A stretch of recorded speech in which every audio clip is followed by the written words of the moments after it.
images circulant sur les réseaux sociaux semblent montrer le corps de l'ancien président du Yémen, Ali Abda Saleh. Des responsables yéménites ont confirmé que l'homme de 75 ans, qui a gouverné le pays pendant plus de 3 décennies, a été tué lundi, alors qu'il tentait de fuir la capitale Sanaa.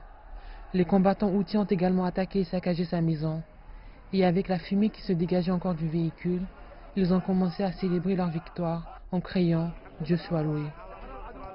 Dieu merci pour cette grande victoire et pour la fin du leader le plus corrompu du monde musulman. Nous l'avons tué et nous allons tuer le reste. Nous allons les chasser de chaque maison et de chaque tanière.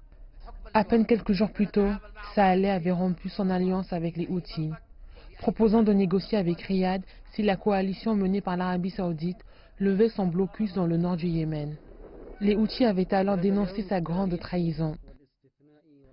C'est un jour exceptionnellement historique, la chute de la conspiration qui constitue une trahison. C'est une journée noire pour les États agresseurs dans leur complot contre notre cher peuple yéménite. Nous adressons nos félicitations à tous les fils de notre chère nation. Dans une déclaration prononcée en direct au Yémen et retransmise en Arabie Saoudite voisine, le président yéménite, le successeur de Saleh et ennemi de toujours, a appelé à l'ouverture d'un nouveau chapitre dans la guerre contre les Houthis.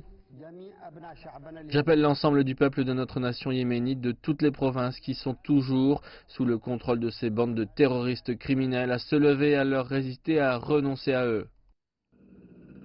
On ignore encore qui a donné l'ordre de tuer Saleh, qui jusqu'à la fin jouait le rôle d'intermédiaire entre l'Arabie Saoudite et son ennemi régional, l'Iran. À Téhéran, le porte-parole du gouvernement a nié les rumeurs selon lesquelles son ambassade à Sanaa aurait été attaquée. Toutefois, de nombreux affrontements ont provoqué la mort de centaines de personnes dans les deux camps. Nous appelons une nouvelle fois toutes les parties en guerre à la cessation immédiate des hostilités à Sanaa. Nous ne pouvons trop insister sur le fait qu'il n'y a pas de solution militaire au conflit actuel au Yémen.